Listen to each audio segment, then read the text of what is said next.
అందరికీ నమస్కారం. ఈనాటి కథ అగ్నిస్వరాలు.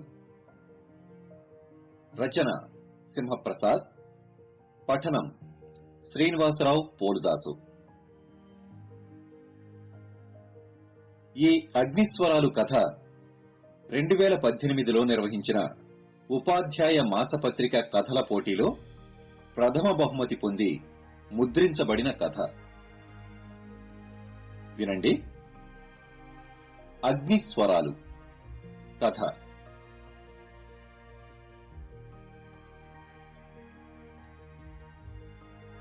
ఇంటి ముందు కారు పార్క్ చేసి లోపలికెళ్లబోతూ యథాలాపంగా ఓ పక్కకి చూశాను. ఆకృతి స్కూటర్ లేదు. వాచి చూశాను.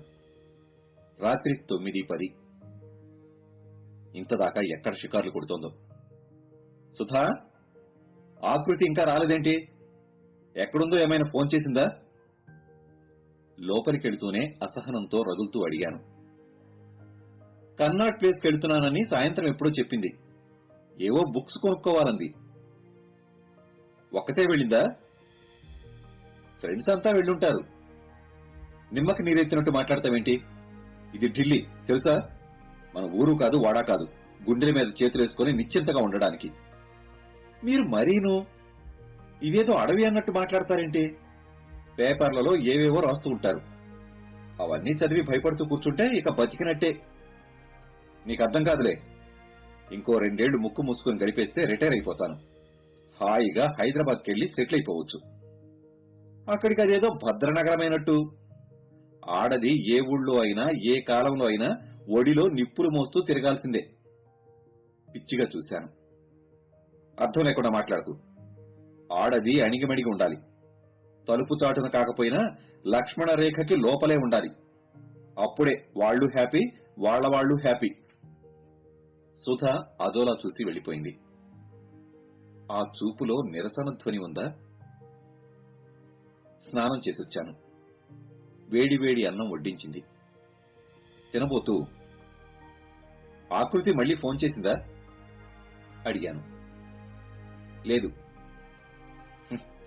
బొత్తిగా బాధ్యత లేదు. విసుక్కుంటూ సెల్ అందుకున్నాను. ఆకృతి కాల్ రిసీవ్ చేసుకోగానే, ఎక్కడున్నావు అని అడగ్గా, వచ్చేస్తున్నాను డాడ్, ఆన్ ది వే అని జవాబిచ్చింది. జాగ్రత్తగా రా. ఎవరి నుంచి దేని నుంచి జాగ్రత్త? తల తెక్క క్వశ్చన్స్ వద్దు, తిన్నగా ఇంటికి రా. లైన్ కట్ చేసి, అర్ధరాత్రి దాకా షికార్లు చేసింది కాక ఎదురు ప్రశ్నలు ఒకటి. ఏం పిల్లలో ఏం పాడు. పుట్టిన ఒక్కరూ మగపిల్లాడై ఉంటే ఈ భయాలేవి ఉండేవి కావు, వంశమూ నిలబడేది. కొనుక్కున్నాను. ఆడపిల్లల్లోనూ మీ జీన్స్, మీ పూర్వీకుల జీన్స్ ఉంటాయి. నవ్వుతూ చురక అంటించింది సుధ. ఆ గోలెవడికి కావాలి? మగపిల్లాడైతే ఎక్కడున్నాడు, ఏం చేస్తున్నాడు, ఎలా ఉంటున్నాడు, ఎప్పుడు ఇంటికొస్తాడు అన్న భయాలుండవు. ఎప్పుడే ప్రక్క నుంచి ఎలాంటి ప్రమాదం వచ్చి పడుతుందోనన్న ఆందోళన ఉండదు. పెళ్లి చేసి పంపాక కట్టుకున్నవాడు చక్కగా చూసుకుంటున్నాడో లేక వేపుకు తింటున్నాడోనన్న పీడకలలు ఉండవు. మీరు మరీను. లోకంలో ఇందరు తండ్రులున్నారు. ఎవ్వరూ మీలాగా ఉండరు. ఉండాలే, కాలం అలా ఉంది. మన ఢిల్లీలో 18 గంటలకు మహిళ అత్యాచారానికి గురవుతోందట. ఈ ఏడాదిలో ఇంతవరకు 550 అత్యాచారాలు నమోదయ్యాయట. ఇక రికార్డులకెక్కనివి ఎన్నున్నాయో. అసలు ఇలాంటి గొడవలు వస్తాయనే ఆడపిల్లలకి 10 ఏళ్లకే పెళ్లి చేసి అత్తారింటికి పంపేయాలన్నారు పూర్వులు. వివాహితల్ని మృగాళ్లు కనికరిస్తున్నారంటారా డాడ్? వస్తూనే పిడుగు విసిరింది ఆకృతి. నాకు పొలమారింది. నువ్వు బాగా ఆర్గ్యూ చేస్తావని తెలుసులే.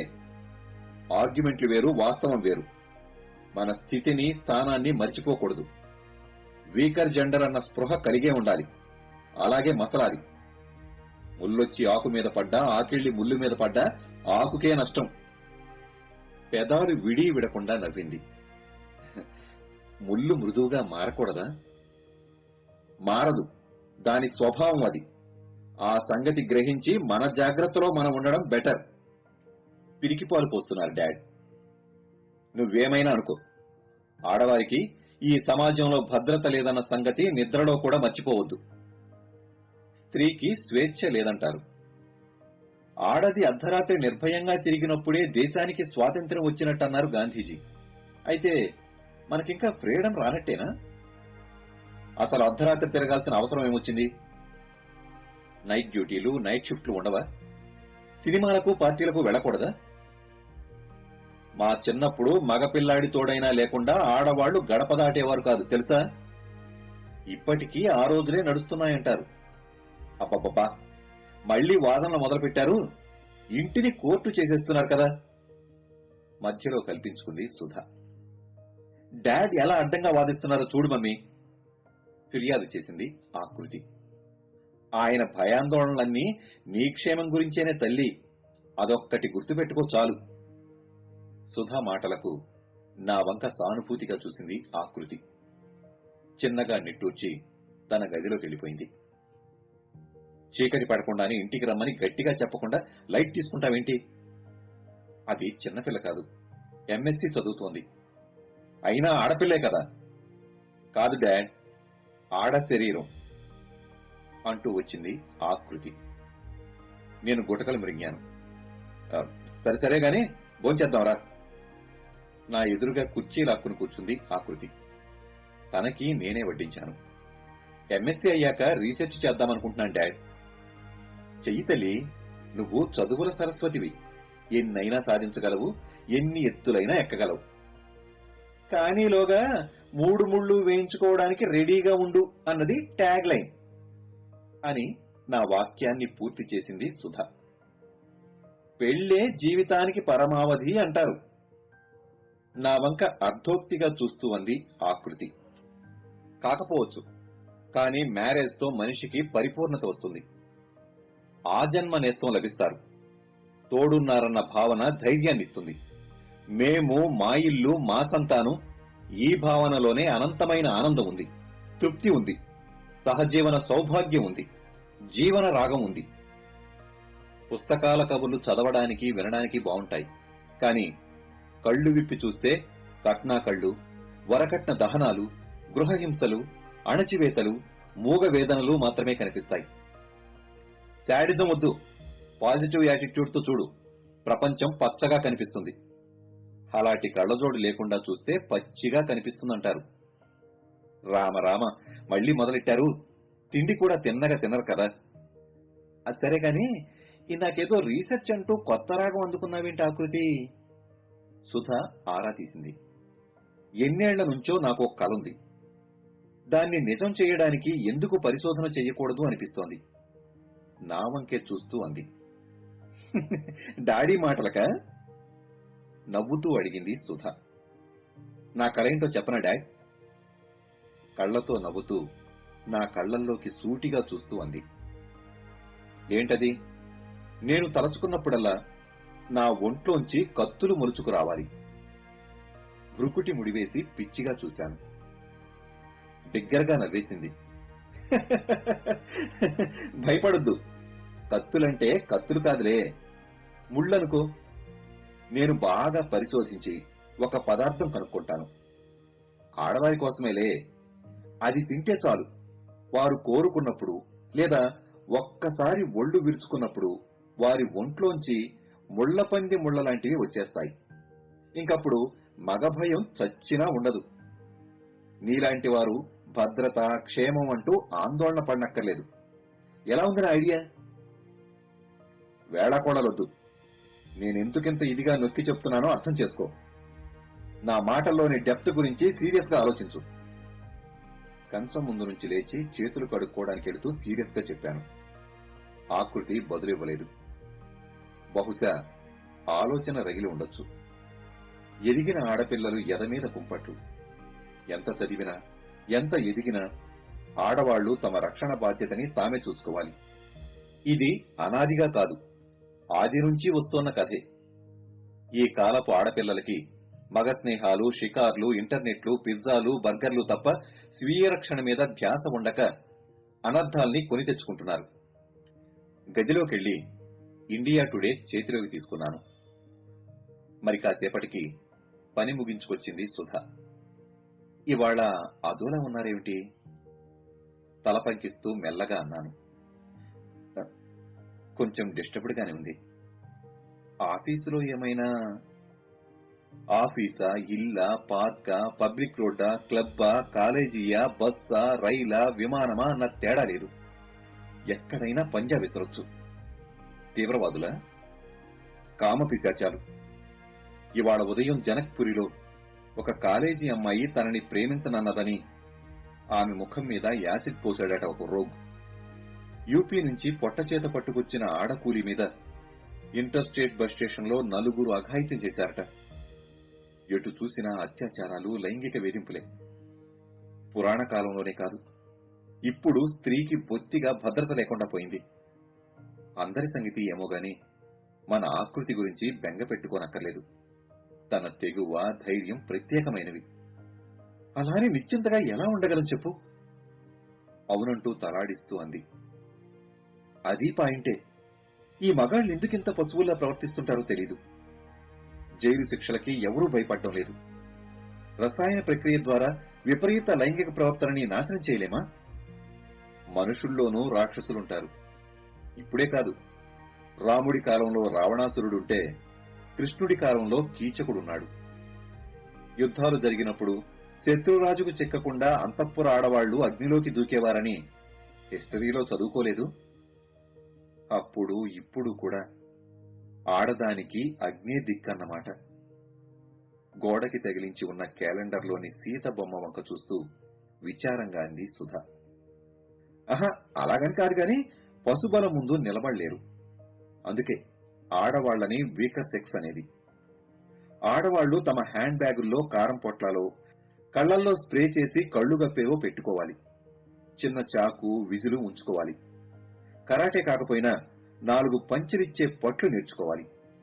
సాధ్యమైనంత వరకు ఒంటరిగా ఉండకూడదు. ఒంటరిగా ప్రయాణించకూడదు. రాత్రుల్లో నిర్మానుష్య ప్రదేశాల్లోకి వెళ్లకూడదు. ఇలాంటివే ఎన్నో జాగ్రత్తలు తీసుకోవాలి. బానిసల్లా, ఖైదీల్లా, సెకండ్ సిటిజన్లా బతకాలి అంటారు. సుధ మాటలు వాడిగా తగిలాయి. తుళ్లిపడకుండా ఉండలేకపోయాను. సుబ్రహ్మణ్య భారతి కాబోలు ఒకసారి ఆడవాళ్లని బానిసల బానిస అన్నారు. దానర్థం మగవారి కాళ్ల దగ్గర ఎప్పటికీ పడి ఉంటారని. అర్థం లేకుండా మాట్లాడుకు. కస్సుమన్నాను. ఊరికే అరుస్తారేం? నాకు నా అభిప్రాయం చెప్పే హక్కు కూడా లేదా? ఎప్పుడూ మీకు వంత పాడుతూనే ఉండాలా? దిగ్భ్రాంతుడినై పిచ్చిగా చూశాను.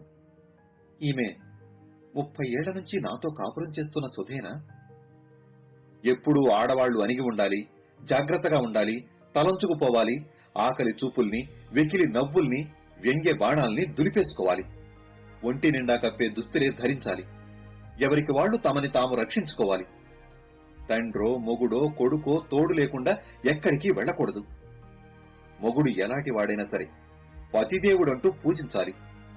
ఆడబిడ్డ నేల మీద పడింది మొదలు ఇలా రకరకాలుగా చెప్పి ఎందుకు ఆడవాళ్లని నిర్వీర్యం చేస్తున్నారు? ఎందుకు వాళ్ల మెదళ్లలో భయాల్ని, భ్రమల్ని ఇంజెక్ట్ చేస్తున్నారు? అనుక్షణం ఎందుకింత భయపడుతూ బతకమనేది? ఏం కోల్పోతామని? పవిత్రత, పాతివ్రత్యమా, గౌరవమా, చట్టుబండలా? అవి ఆడవాళ్లకు మాత్రమే ఉండే కవచకొండలాలా? దిమ్మెరపోయాను. సుధ ఎన్నడూ ఇంత ఆవేశపడలేదు. ఆమె మాటలకు, కళ్లల్లో చిమ్ముతోన్న క్రోధానికి నా మెదడు బ్లాంక్ అవుతుంటే నిస్తేజంగా చూస్తుండిపోయాను. నేను చెప్పేది జాగ్రత్తగా విని మీరు మీ మగాళ్లు మెదడుకెక్కించుకోండి. ఆడవాళ్ల మీద రకరకాల ఆంక్షలు, కట్టుబాట్ల సంకెళ్లు విధించకండి. ఇలా ఉండండి, అలా మసలండి, నవ్వకండి, కవ్వించే దుస్తులు ధరించకండి అంటూ ఫర్మానాలు జారీ చేయకండి. ఆడవారిని తోటి మనిషిగా, సహచరిగా చూడమని మగవాళ్లకి చెప్పండి. ఆడపిల్లల్ని లైంగిక వస్తువులుగా చూడొద్దని మీ అబ్బాయిలకి, అన్నలకి, తమ్ముళ్లకి, సహోద్యోగులకి అందరికీ చెప్పండి. ఆడ శరీరం వంక ఆబగా చూడొద్దని చిన్నప్పటినుంచి చెవి మెలేసి చెప్పండి. వినకపోతే చెంపదెబ్బ వేయండి. మగాళ్ల మెదళ్లని యాసిడ్తో కడగండి. ఎత్ర నార్యస్తు అని ఊరికే వల్లిస్తే కాదు, స్త్రీ సృష్టికర్త అని, ఆమెని పూజిస్తేనే ప్రకృతి వికృతిగా మారి వినాశనానికి దారి తీయకుండా ఉంటుందని నూరిపోయండి. అప్పుడు మగ దృష్టిలో, ఆలోచనల్లో, ప్రవర్తనల్లో ఎందుకు మార్పు రాదో చూద్దాం. ఎన్నేళ్ల నుంచో తొక్కిపట్టిన ఆక్రోశం, ఆవేదన ఒక్కసారిగా లావాలా పొంగి వచ్చాయి. సాధారణ గృహిణి గుండెల్లో సైతం ఇంతటి అగ్నిపర్వతం దాగి ఉందా? ఖచ్చితంగా ఇది నిన్న మొన్నటిది కాదు. ఎన్నేళ్ల నుంచి కాదు, ఎన్ని యుగాల నుంచి మేట వేసిందో. నిప్పుల మాటల్ని విసిరి తన పని అయిపోయినట్టు దుప్పటి కప్పుకుని అటు తిరిగి పడుకుంది సుధ. ఆమె మాటలు జీర్ణం కావడానికి చాలా సమయం పట్టింది. ఆమె చెప్పిన కోణం నుంచి రాత్రంతా ఆలోచిస్తూ అలజడికి లోనయ్యాను. తెల్లవారింది. కాఫీ తాగుతూ ఐపాడ్లో తాజా వార్తలు తిరగేస్తున్న వాడినల్లా చర్నాకోలాతో ఎవరో చెళ్ళున కొట్టినట్టు అదిరిపడ్డాను. సన్నగా కనిపిస్తూ మరోసారి చదివాను. క్రితం రాత్రి ఒక వైద్య విద్యార్థిని తన స్నేహితుడితో కలిసి సినిమా చూసి వస్తూ ప్రైవేట్ బస్ ఎక్కిందట. అందులోని దుండగులు ఆమె స్నేహితుణ్ణి కొట్టి ఆమె మీద అత్యాచారం చేశారట. ఇనుపరాడ్తో కడుపులో గుచ్చి హింసించి అపస్మారక స్థితిలో ఉన్న ఆమెని, ఆమె స్నేహితుణ్ణి బస్సులోంచి తోసేశారట. ప్రస్తుతం ఆమె ఆస్పత్రిలో చావుబతుకుల మధ్య కొట్టుమిట్టాడుతోందిట. ఎంత ఘోరం, ఎంతెంత దారుణం! ఏదో గుర్తురాగా ఆకృతి రూంలోకి పరుగు తీశాను. ల్యాప్టాప్ ముందు కూర్చుని సీరియస్ గా ఏదో టైప్ చేస్తోంది. నిట్టూర్చి వెనుదిరిగాను. ఏమైందండి? సుధ ప్రశ్నించింది. మరో సామూహిక అత్యాచారం మన ఢిల్లీలో కూలబడింది. ఆ పిశాచాల్ని పబ్లిక్ గా ఉరితీస్తే తప్ప ఆ జాడ్యం వదలదు. ఆఫీసుకెళ్లబోతూ ఆకృతికి ఏవో జాగ్రత్తలు చెప్పాలని పిలిచాను. ఆమె కళ్ళు తడిసి ఉన్నాయి. కాని చూపులు నాలోని మగాణ్ణి వాడి చూపుల కత్తులతో నిలువునా చీలుస్తున్నాయి. నా జాతి తప్పుకి నేను తడబడి తప్పు చేసిన వాళ్లా తప్పించుకొనొచ్చేశాను. అలా ఉన్నారేం సార్? సెక్రటరీ అడిగాడు. ఎలా ఉన్నాను? రక్తమంతా ఇంకిపోయినట్టు పొడిగా నవ్వబోయి మానేశాను. రాత్రి బస్సులో జరిగిన ఘోరం గురించి విన్నామనుకుంటాను. రోజు ఏదో ప్రక్కన అలాంటివి జరుగుతూనే ఉంటాయి సార్. మన ఢిల్లీలో మరీ ఎక్కువ. దేశానికే కాదు, అత్యాచారాలకి రాజధాని ఢిల్లీనేనని వ్యాఖ్యానిస్తున్నారంటే నమ్మండి. ఇలాంటి ఘటనలు జరిగిన ప్రాంతాల్లోని పోలీసుల్ని, పోలీసు ఉన్నతాధికారుల్ని అందుకు బాధ్యుల్ని చేసి కఠినంగా శిక్షించాలి. లేకపోతే మున్ముందు ఏం జరుగుతుందో ఊహించడానికే భయమేస్తోంది. పాపం పోలీసులు మాత్రం ఏం చేస్తారు సార్? ఢిల్లీలో 1,00,000 మంది జనానికి 500 మంది పోలీసులున్నారట. పైగా మన సిటీ నిండా వీఐపీలు, వీవీఐపీలేనాయే. వాళ్లకి భద్రత కల్పించడానికే సరిపోతుంది పోలీస్ ఫోర్స్ అంతా. మరేది దారి? పాపమని లిప్ సింపతి చూపించడమే. పాపమని లిప్ సింపతి చూపించడమే. ఎవరికి వారే యమునా తీరే అన్న నానుడి ఇక్కడే పుట్టింది సార్. నవ్వాడు. పెదవి కొరుక్కున్నాను. రాత్రి ఆ అమ్మాయికి జరిగినట్లు రేపు ఆకృతికి జరగొచ్చు, సుధకి జరగొచ్చు, నా అసిస్టెంట్కి జరగొచ్చు, పక్కింటి అమ్మాయికి జరగొచ్చు, ఏ వయసు ఆడకైనా జరగొచ్చు. మరి ఈ గొలుసు కట్టును ఆపాలంటే కల్కి అవతరించాలా? కలియుగం అంతమవ్వాలా? మథన గుండెల్లో, మెదడులో, నా శరీరంలోని అణువణువులో పని మీద దృష్టి నిలవట్లేదు. టైం ఎలా గడిచిందో తెలియదు. సెల్ మోగింది. సుధ. ఇంటి తాళం పక్కింట్లో ఇచ్చాను. నువ్వెక్కడికి వెళ్తున్నావు? ఇండియా గేట్కి. ఇప్పుడెందుకే? ఈలోగా ఆకృతి వస్తే? రాదు. అన్ని దారులు అక్కడికే దారితీస్తాయి. ఏం? గళం విప్పడానికి. గళమా దడమా రెండూ కథను తొక్కపోతున్నాయి. సుధా, సుధా, సారీ, డస్సిపోయాను. లైన్ కట్ చేసింది. సుధకేమైంది? ఇండియా గేట్ దగ్గరకే ఎందుకెళ్తోంది? ఆకృతి వెళుతోందిట. వారికేమైనా అయితే? గుండెలు గుబగుబలాడాయి. మరి నిలవలేకపోయాను. ఆఫీసులోంచి బయటపడి కారు బయటికి తీశాను. ఇండియా గేటు దగ్గరికి నలువైపుల నుంచి యువతలు విలవిలమంటూ వస్తున్నారు. చీమల బారుల్లా చూస్తుండగానే వేలైపోయారు. ఆడజనం ఇంకా ఇంకా వస్తూనే ఉన్నారు. పోలీసులు అప్రమత్తమయ్యారు. బారికేడ్లు సిద్ధపరిచారు. చూస్తుండగానే 50,000 దాటిపోయారు. ఇంకో అంతమంది ఆడామగ జనం పోగై నిబిడాశ్చర్యంతో అపనమ్మకంగా చూస్తున్నారు. విద్యార్థినులు, యువతులు ప్లకార్డులు చేతబట్టి నినదిస్తున్నారు. Save women! Women want to be free, not fearful. ఏక్ దో తీన్ చార్, బంద్ కరో అత్యాచార్. Capital punishment for rapists. Zero tolerance. Rape city. Just because I show my legs, that not mean I will spread them. రక్తాన్ని మరిగించి ఆవేశపరుస్తోన్న రాతలు, ఉద్వేగపరుస్తూ ఊపేస్తోన్న నినాదాలు. వారిలో మా అమ్మాయి ఉంది, నా భార్య ఉంది. ఎందరెందరో కూతుళ్ళు, కోడళ్ళు, భార్యలు, అక్కలు, చెల్లెళ్ళు, అత్తలు, అమ్మమ్మలు, నాన్నమ్మలు ఉన్నారు. ఒక పత్రికా ప్రకటన లేదు, ఒక పార్టీ దన్ను లేదు, ఒక సంఘం పిలుపు లేదు. అయినా వేలాదిగా ఆడజనం ఆగ్రహిస్తూ స్వచ్ఛందంగా తరలి వచ్చారు. చాటింగ్ కి, టైంపాస్ కి ఉపయోగించే సోషల్ నెట్వర్కింగ్ ద్వారా ఒకరు 100 మందికి చెప్పి ఒక్కుమ్మడిగా పిడికిళ్లు బిగించి మరీ వచ్చారు. వారి ఆగ్రహాన్ని చూస్తుంటే నాకెక్కడ లేని ధైర్యం వస్తోంది. నాలో సుళ్లు తిరుగుతోన్న భయాలు, బుసలు కొడుతున్న అభద్రత పటాపంచలవుతోంది. హఠాత్తుగా మహిళలు రాష్ట్రపతి భవనం వైపు చొచ్చుకుపోయారు.